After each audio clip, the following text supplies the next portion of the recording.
this also is about the rise and fall of nations. The Shemitah gives the key about when nations rise and fall. It has to do with America. Let me give you an example how this mystery is so big, it's affected everything. Shemitah, it actually can be taken as, I said, shaking or falling or collapsing. 1917, you have the year of the Shemitah. You have a collapse on Wall Street, but you also have a shaking of the nations called the First World War.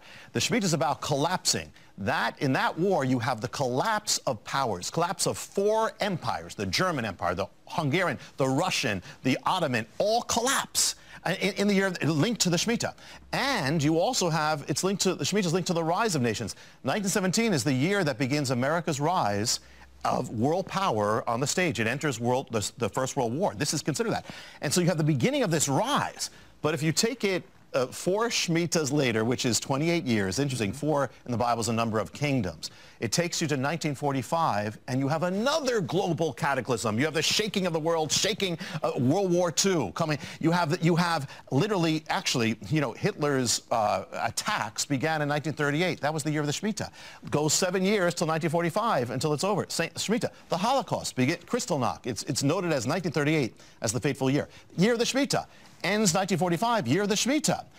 When you reach the peak of the Shemitah, you also get the peak of World War II, summer of 1945. You're approaching the Shemitah's day of nullifying things. Well, this is the day of wiping out.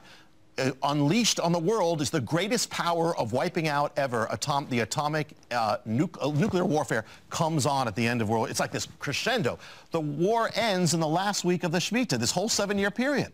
And actually in Berlin, the Allies have a victory parade. It's on the day of the end of the Shemitah. I mean, so world history. This launches America as the superpower of the world, even the Cold War, in the year of the Shemitah. Now, if you go one more period, you go 4 Shemitahs later, 28 years, Shemitah can mean also the fall of a nation. It gets you to 1973. Key point. 1973, America decides to legalize the killing of unborn children. Same sin ancient Israel was judged for. And that same year also is the year America loses its first war.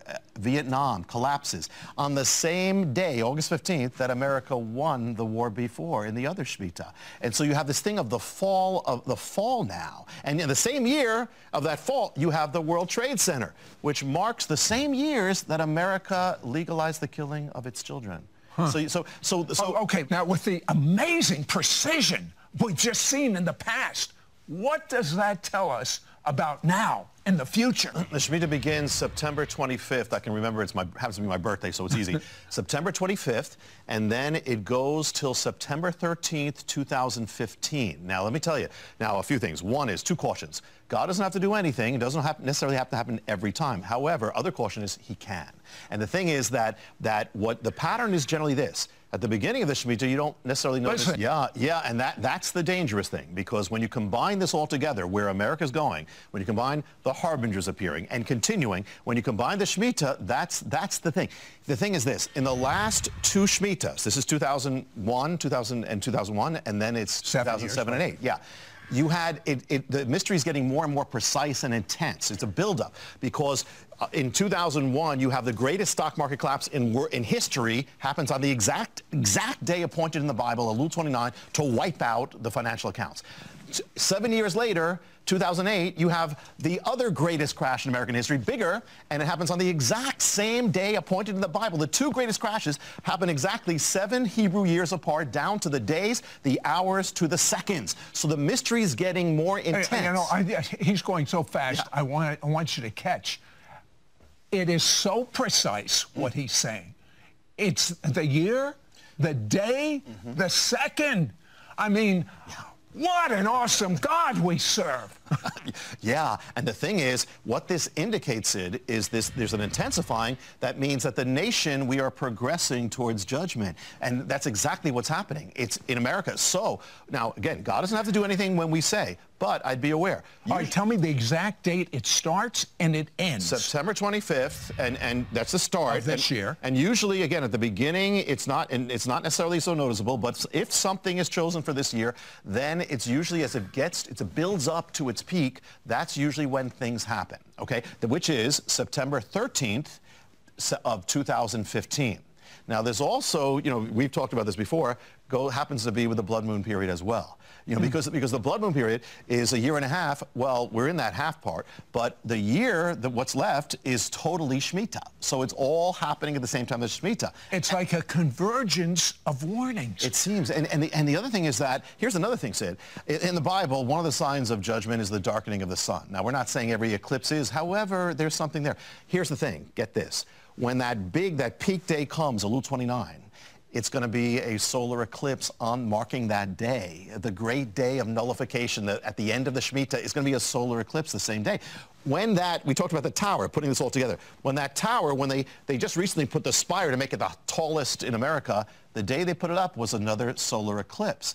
And when the last time, Sid, when a solar eclipse happened on Elul 29, it was 1987, you had the greatest wipeout of Wall Street in history right after that. So not saying things have to, but things all right.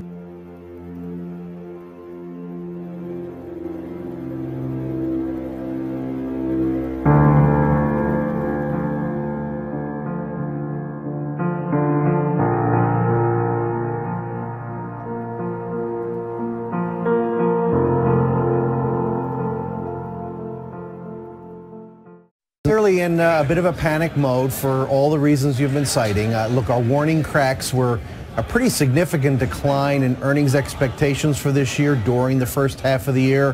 Higher dollar, lower oil, slow economic growth, widening credit spreads. Now the issues of, well, where is the growth anyway? And of course, China is slowing. You have the technical deterioration that several guests have reported on, and you get this forced and accelerated selling. There are not a lot of people on the other side of the trade. It's August, and you often get volatility, as you know, and kind of that's what's driving things. I think we're rapidly reaching a near-term oversold from which we'll get a bounce, but I don't believe this corrective period is over yet. Most of the decline is probably behind us from a point standpoint, but I think we have more time to sort this out. And what is it that you're going to look for, Bob, amid this? I mean, we were asking people, is this because of the Federal Reserve raising rates potentially? Is the fear of the Fed part of this at all? Or is it just global growth and looking to China here, which had a big miss in its flash PMI overnight? Yeah, it's all of the above. The Fed is certainly in the equation. At the moment, if growth is too strong, oh my goodness, the Fed will raise rates, and that's not good. If growth is too weak, well, then we can't withstand weakness overseas. So good news is bad news, and bad news is bad news. That's what happens. So noticeable, but if something is chosen for this year, then it's usually as it builds up to its peak, that's usually when things happen.